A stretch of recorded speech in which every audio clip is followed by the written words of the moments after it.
আসসালামু আলাইকুম। ওয়ালাইকুম আসসালাম। আপনি আমার কাছে কত বছর ধরে চিকিৎসা করছেন?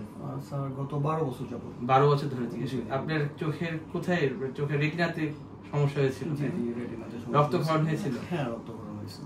12 বছর ধরে চিকিৎসা করার পর এখনকার কন্ডিশন কি অবস্থা আছে একটু বলেন। আলহামদুলিল্লাহ ভালো, স্টেবল আছে অনেকটাই।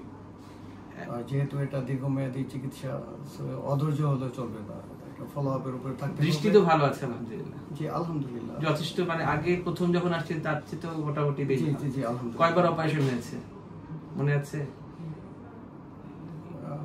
5-6 বার তো হবে। 5-6 বার অপারেশন করা হয়েছে, চোখের রক্তক্ষরণ হয়েছে, লেজার করা হয়েছে, ইনজেকশন দেওয়া হয়েছে।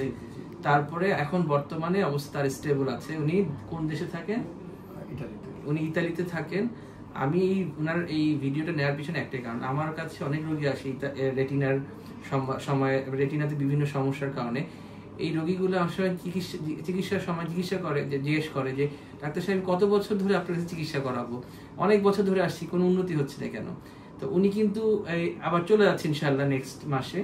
উনি বলছেন যে কবে আবার আসবেন। আমি বলছি নেক্সট টাইম যখন আসবেন তখন আবার আসার জন্য। মানে উনি আপনি কতদিন পরে আসবেন আবার ইনশাআল্লাহ?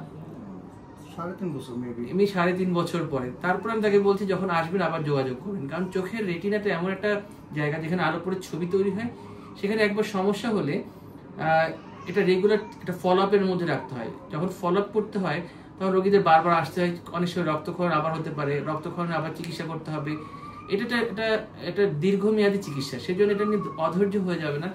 এই জন্য ওনার কাছ থেকে একটা ভিডিওটা নিলাম আপনাদের জাস্ট উদাহরণ হিসেবে রাখার জন্য, যে এরকম অনেক রোগী আছে আমার কাছে আলহামদুলিল্লাহ যারা অনেক বছর ধরে চিকিৎসা করছেন, আলহামদুলিল্লাহ ভালো আছেন। অনেকের দৃষ্টি ফেরত এসেছে, অনেকের দৃষ্টি ফেরত না আসলেও আল্লাহর রহমতে চোখের জায়গায় বাঁচায় রাখা সম্ভব হয়েছে। আপনি কিছু বলেন লাস্টে ফিনিশিং এ?